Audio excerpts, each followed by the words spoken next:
Hello student, मैं हूं आदित्य उज्ज्वल। आज आप लोगों के लिए लेकर के आए हैं सांख्यिकी से रेलवे में बार बार पूछे जाने वाले प्रश्न का डिटेल सॉल्यूशन लेकर के आए हैं। ये भाग 4 है। भाग 1 से लेकर के 3 तक का वीडियो मेरे चैनल पे आ चुका है, उसका लिंक डिस्क्रिप्शन में नीचे डाल दिए हैं और आई बटन में डाल दिए हैं, तो वहाँ से जाकर के आप बहुत सारा कॉन्सेप्ट सांख्यिकी का क्लियर कर सकते हैं। नमस्कार दोस्तों, सब्सक्राइब कीजिए सर्व शिक्षा यूट्यूब चैनल को एग्जाम आसान करने के लिए और बेल आइकन दबाइए सबसे पहले एजुकेशनल वीडियो पाने के लिए। 14 प्रेक्षणों ऑब्जर्वेशन का माध्य 11 दिया हुआ है। इनमें एक प्रेक्षण और जोड़ा जाता है और नया माध्य 12 हो जाता है। 15वां प्रेक्षण निकालने के लिए बोला जा रहा है। तो यहाँ से चलेंगे तो हमें निकालना क्या है, 15वां ऑब्जर्वेशन क्या होगा वो हमें निकालना है। तो इसको निकालने के लिए क्या करेंगे, 15वां ऑब्जर्वेशन निकालना है, मतलब मेरे पास टोटल 15 ऑब्जर्वेशन होगा। तो 15 गुना 15 प्रेक्षण का माध्य। तो यहाँ का 15वां प्रेक्षण निकालने के लिए हमको क्या करना पड़ेगा, 15 प्रेक्षण है गुने 15 प्रेक्षण के माध्य को गुना कर देंगे तो टोटल हमारे पास पता चल जाएगा कि टोटल कितना, उसका कुल मान कितना होगा। ठीक है, कुल मान हमको पता चल गया, इससे पता चल जाएगा। इसको घटा देंगे तो 14 ऑब्जर्वेशन का कुल मान निकालने के लिए क्या करेंगे, 14 ऑब्जर्वेशन गुने 14 ऑब्जर्वेशन का जो माध्य दिया हुआ है 11, उसको गुना कर देंगे।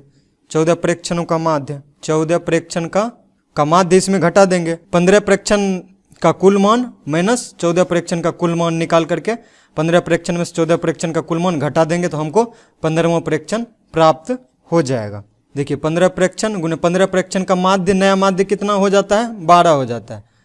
तो 12 कर देंगे, इसको घटा देंगे कितना में, 14 प्रेक्षण का माध्य कितना दिया हुआ है 11, इसको गुना करके घटा देंगे। 15 गुना 12 करेंगे तो 180 आ जाएगा और घटा देंगे इसको, 14 गुना 11 कीजिएगा तो 154 प्राप्त होगा। 180 में से 154 घटा देंगे तो 26। देखिए 15वां प्रेक्षण जो होगा वो 26 होगा, मीन्स ऑप्शन नंबर सी इसका करेक्ट आंसर हो जाएगा। अब 10 प्रेक्षणों का माध्य 13 है। ठीक है, इनमें 2 और प्रेक्षण जोड़ा जाता है। 10 प्रेक्षण पहले से दिया हुआ है, इसमें से 2 और प्रेक्षण जोड़ा जाता है, मीन्स टोटल प्रेक्षण कितना हो गया 12। तो नया माध्य 14 हो जाता है, पहले 13 था अब 14 हो गया नया माध्य। तो कह रहा है कि 2 नए प्रेक्षणों का माध्य निकालने बोल रहा है। 2 नए प्रेक्षण नहीं पूछा, पिछले क्वेश्चन में प्रेक्षण पूछा कि 15वां प्रेक्षण क्या होगा, यहाँ पूछ रहा है 2 नया जो प्रेक्षण आएगा उसका माध्य क्या होगा। अगर मान लीजिए 2 नए प्रेक्षण में एक प्रेक्षण x आया दूसरा y आया, तो इन दोनों को जोड़ करके 2 से भाग देंगे तो उसका माध्य निकल जाएगा। देखिए 2 नए प्रेक्षण का माध्य निकालने के लिए क्या करेंगे, टोटल प्रेक्षण 12 हो गया, तो 12 प्रेक्षण का कुल मान तो हम निकाल सकते हैं। 12 प्रेक्षण दिया हुआ, उसका माध्य भी हमारे पास दिया हुआ है, तो यहाँ से कुल मान निकल जाएगा। 12 प्रेक्षण का कुल मान निकल जाएगा, 12 गुना 12 प्रेक्षण का माध्य कर देंगे। फिर 10 प्रेक्षण का कुल मान निकालने के लिए 10 गुने 10 प्रेक्षणों का माध्य कर देंगे, उसको घटा देंगे और उसको 2 से भाग दे देंगे। तो यहाँ से जो 2 माध्य निकलेगा उसको 2 से भाग दे देंगे, तो 2 संख्या निकलेगा उसको 2 से भाग दे देंगे, तो यहाँ से हमें प्रेक्षण का माध्य पता चल जाएगा। तो यहाँ से हो जाएगा 12 प्रेक्षण का नया माध्य कितना हो जाता है 14 हो जाता है। तो 12 गुना 14 कर देंगे और 10 प्रेक्षण का माध्य कितना है 13 दिया हुआ है, तो 13 से गुना करके 2 से भाग दे देंगे। 12 गुना 14 करेंगे तो 168 आएगा और 10 गुने 13 करेंगे तो 130 आएगा, इसको 2 से भाग दे देंगे। 168 में से 130 घटाएंगे तो 38 आ जाएगा, 38 में 2 से भाग दे देंगे तो 19 आ जाएगा। मीन्स 2 नए प्रेक्षणों का ये माध्य है 19, ये 2 नए प्रेक्षण नहीं है, ये माध्य 19। तो ऑप्शन नंबर ए इसका करेक्ट आंसर हो जाएगा। अब देखिए 20 निरीक्षणों का अंक गणितीय माध्य 15.5 दिया हुआ है। बाद में यह पाया गया कि एक निरीक्षण गलती से 24 के बजाय 42 पढ़ लिया गया। ये तो ह्यूमन एरर होता ही है, मानवीय गलती इसको बोलते हैं। तो सही माध्य का पता लगाएं। गलती से क्या पढ़ लिया गया, 24 की जगह 42 पढ़ लिया गया। तो कह रहा है तो सही माध्य का पता लगाएं। तो देखिए सही माध्य का कैसे पता लगाते हैं। 20 निरीक्षण का अंकगणितीय माध्य कितना है 15.5। तो यहाँ से 20 निरीक्षण का कुल मान, टोटल वैल्यू टोटल वैल्यू क्या हो जाएगा 20 गुने 15.5 हो जाएगा। अब क्या है 24 के जगह 42 पढ़ लिया गया, ठीक है। 42 नहीं होना चाहिए था, 24 होना चाहिए था। 24 की जगह 42 पढ़ लिया गया, मतलब 42 गलती से हो गया था, लेकिन वहाँ 24 होना चाहिए था। तो अब शुद्ध औसत कैसे निकालेंगे, शुद्ध माध्य कैसे निकलेगा, यहाँ देखिए औसत मान हमको निकालना है। शुद्ध औसत मान कैसे निकलेगा, ये देखिए टोटल वैल्यू जो है 20 परीक्षणों का टोटल वैल्यू जब 20 गुने 15.5 करेंगे तो ये आएगा 310। देखिए टोटल वैल्यू हम लोग के पास कितना है 310 है, ठीक है। अब टोटल वैल्यू तो हमें पता है, माध्य भी हमको पता था, तो इसी से टोटल वैल्यू सही माध्य का पता लगाने के लिए क्या करेंगे, जो माध्य मेरे पास दिया हुआ है उसमें गलती क्या हुआ था, उसमें 24 होना चाहिए था लेकिन 42 पढ़ लिया गया। तो गलती क्या हुआ था 42 का हुआ था, गलती क्या हुआ था 42 का हुआ था, तो 42 इसमें घटा दिए, मीन्स हमको 42 नहीं चाहिए था। और चाहिए क्या था यहाँ पे, इसके जगह चाहिए था 24 चाहिए था, तो 24 को जोड़ देंगे। अब टोटल निरीक्षण से इसमें भाग दे देंगे। टोटल निरीक्षण कितना है 20 निरीक्षण, ठीक है। तो 310 प्लस 24 कीजिएगा तो 334 आ जाएगा। इसमें 42 घटा दीजिएगा तो 42 घटा के 20 से भाग दे दीजिएगा। 334 में 342 घटाइएगा तो 292 आ जाएगा। 292 में 20 से भाग दे दें तो आ जाएगा 14.6। देखिए 20 निरीक्षण में जिसमें कि 42 डाल दिया गया था 24 के जगह, उसका माध्य था 15.5, और 24 जब डाले 42 को क्योंकि घटा दिए और 24 को डाल दिए, तो इसमें नया माध्य जो है सही माध्य जो हो गया वो 14.6 हो गया। तो ऑप्शन नंबर सी इसका करेक्ट आंसर हो जाएगा। 10 संख्याओं का समांतर माध्य 35 है और प्रत्येक में 2 जोड़ दिया जाए तो संख्याओं की नई श्रेणी का माध्य क्या होगा, ये निकालने बोला जा रहा है। तो मान लेते हैं 10 संख्या जो है वो है x1, x2, x3, x4, इसी तरह dot dot dot dot x10 तक। तो ये 10 संख्या है हमारे पास, तो इसका माध्य निकालने के लिए क्या करना पड़ेगा, सबको जोड़ देंगे और 10 से भाग दे देंगे, क्योंकि 10 संख्या है। देखिए यहाँ क्या कर रहा है, 10 संख्याओं का समांतर माध्य 35 है। 10 संख्या हम मान लिए कि ये संख्या था हमारे पास, इसका समांतर माध्य 35 है, तो इसका समांतर माध्य 35 कर दिए। सभी संख्या इसलिए निकालने के लिए क्योंकि सभी संख्या में 2 जोड़ा जा रहा है, इसलिए सभी संख्या को हम मान लिए x से लेकर के x1 से लेकर के x10 तक, x10 तक। तो ये 10 संख्या हमारे पास आ गया। इसका माध्य निकालते हैं। माध्य में क्या होता है, सभी प्रेक्षण सभी अवलोकन को जोड़ करके जितना अवलोकन की संख्या होता है उससे भाग दे देते हैं। तो 10 से भाग दे दिए और माध्य हमें 35 यही दिया हुआ है। तो यहाँ से हमें एक इक्वेशन प्राप्त हो जाएगा, x1 plus x2 plus x3 plus x4 plus dot dot dot x10 का वैल्यू 350। ये 10 इधर चल जाएगा तो गुना हो जाएगा 350। इसको इक्वेशन क्या मान लेंगे, इसको इक्वेशन 1 मान लेंगे।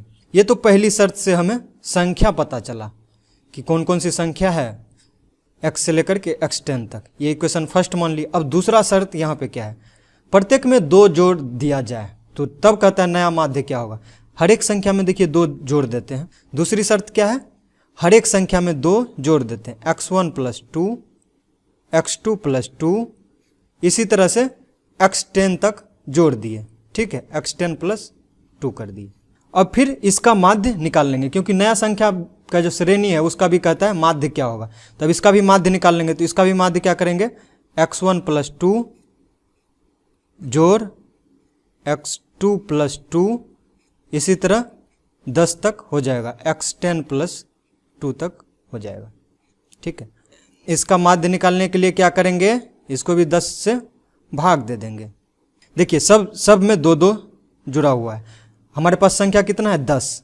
10 संख्या में 2-2 करके जोड़े हैं, तो मीन्स हम टोटल 20 जोड़े हैं।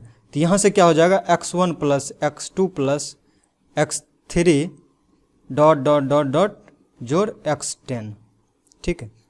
x10 तक में हम हर एक में 2 2 जोड़े हैं, 2 2 4 2 6 2 8 2 10, इसी तरह 10 संख्या में 2 जोड़े हैं तो मतलब हम टोटल 20 जोड़े हैं, तो इसको बाहर कर दिए हम।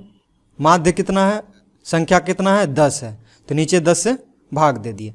अब देखिए इक्वेशन फर्स्ट से यहाँ क्या करेंगे, इक्वेशन फर्स्ट से देखिए x1 plus x2 plus x3 plus x10 तक दिया हुआ है। x10 तक क्या दिया हुआ है, 350 इसका मान दिया हुआ है। तो देखिए यहाँ भी तो आया है x1 plus x2 plus x3 जोड़ x4 x5, इसी तरह x10 तक दिया हुआ है, तो इसका मान हमको यहाँ से 350 इक्वेशन फर्स्ट से इसमें डाल देंगे। ठीक है, इक्वेशन फर्स्ट से इसमें मान डाल देते हैं तो क्या हो जाएगा 350 प्लस 20/10। देखिए क्योंकि इसका मान 350 रख दिया और प्लस 20 था और इसमें 10 से भाग दे दिए। 350 प्लस 20 करेंगे तो 370 आएगा। 370 में 10 से भाग दे देंगे तो देखिए 37 हमें प्राप्त हो जाएगा। तो ऑप्शन नंबर डी इसका करेक्ट आंसर हो जाएगा। अब देखिए एक कक्षा के 12 छात्रों द्वारा प्राप्त किए गए अंकों का माध्य, 12 छात्र हैं उसके प्राप्त अंकों का माध्य 67.4 है। यदि एक अन्य कक्षा के 15 छात्रों द्वारा प्राप्त किए गए अंकों का माध्य 72.3 है तो दोनों कक्षाओं का संयुक्त माध्य क्या होगा, ये निकालने के लिए बोला जा रहा है। इस क्वेश्चन को हम लोग 2 विधि से करेंगे। ठीक है, तो प्रथम विधि देखते हैं क्या है। प्रश्न से क्या देखेंगे, 12 छात्र का माध्य कितना दिया हुआ है, 12 छात्र का माध्य, 12 छात्र का मीन कितना दिया हुआ है 67.4 दिया हुआ है। तो 12 छात्रों का टोटल वैल्यू क्या हो जाएगा, 12 गुने 67.4 हो जाएगा। तो इसको गुना कीजिएगा तो 808.8 आ जाएगा। तो 12 छात्रों का टोटल वैल्यू हमको पता चल गया 808.8। तो अब फिर प्रश्न से क्या कहता है, दूसरी कक्षा एक अन्य कक्षा में 15 छात्रों द्वारा प्राप्त अंकों का माध्य दिया हुआ है। तो 15 छात्र का माध्य कितना दिया हुआ है 72.3 दिया हुआ है। तो यहाँ से भी 15 छात्रों का टोटल वैल्यू निकाल लेंगे। तो ये क्या हो जाएगा 15 गुना 72.3 हो जाएगा। 15 गुना 72.3 होगा तो इसको गुना कीजिएगा तो 1084.5 आ जाएगा। संयुक्त माध्य निकालने के लिए दोनों के टोटल अंक को जोड़ना होगा। ठीक है, छात्रों के कुल प्राप्त अंक ज्ञात करना होगा। तो छात्र का टोटल मार्क्स कितना हो जाएगा 1084.5 जोड़ 808.5 हो जाएगा। यही तो होगा, इन दोनों को जोड़िएगा तो आ जाएगा 808.8 है। ठीक है, इन दोनों को जोड़िएगा तो 1893.3 आ जाएगा। टोटल छात्र कितना होगा, टोटल छात्र की संख्या, टोटल छात्र जो हो जाएगा 12 छात्र एक कक्षा में है और 15 छात्र एक कक्षा में, तो दोनों छात्र को जोड़ेंगे तो ये 27 आ जाएगा। टोटल छात्र 27 है और टोटल संख्या 1893.3 है। तो अब कह रहा है तो यहाँ से निकल जाएगा, हमें दोनों कक्षाओं का संयुक्त माध्य आसानी से निकल जाएगा। यहाँ से संयुक्त माध्य दोनों कक्षा का मार्क्स हमें पता चल गया, इसको लिख लेंगे 1893.3 अब बटे कुल छात्र कर देंगे 27, तो यहाँ से आ जाएगा 70.12। ऑप्शन नंबर ए इसका करेक्ट आंसर हो जाएगा। यही संयुक्त माध्य हो जाएगा दोनों कक्षाओं का। दूसरा विधि क्या है, दूसरा विधि एक फॉर्मूला बेस्ड है। ठीक है, यदि m संख्याओं का माध्य x है, m संख्या मतलब 12 छात्र का माध्य अगर 67.4 है तथा एक अन्य कक्षा में 15 छात्रों का माध्य 72.3 मीन्स n संख्याओं का माध्य y है, यही इसका फॉर्मूला है। तो संयुक्त माध्य निकालने का एक फॉर्मूला है, संयुक्त माध्य x बार बराबर mx प्लस ny बटे m प्लस n, इससे आप डायरेक्ट निकाल सकते हैं।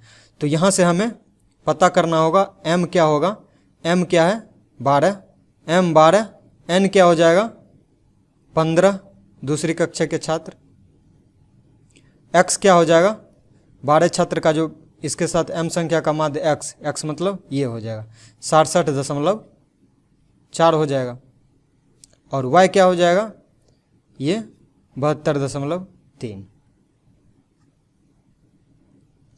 तो यहाँ से माध्य संयुक्त माध्य निकल जाएगा, क्या हो जाएगा mx प्लस ny बटे m प्लस n।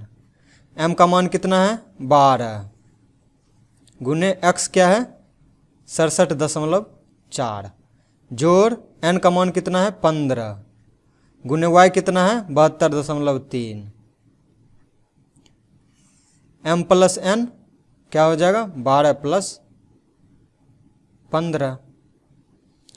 तो इसको गुना करेंगे तो क्या आ जाएगा 12 गुने 67.4 प्रथम विधि में किए थे, प्रथम विधि में 12 गुना 67.4 किए थे तो 808.8 आया था, प्लस 15 गुना 72.3 किए थे प्रथम विधि में तो आया था 1084.5 आया था। इन दोनों को जोड़ देंगे और नीचे कितना आएगा 15 छात्र प्लस 12 छात्र तो 27 छात्र आ जाएगा। तो यहाँ से हो जाएगा 1893.3/27, तो यह आ जाएगा 70.12। देखिए यहाँ से भी ऑप्शन नंबर ए इसका करेक्ट आंसर आ रहा है।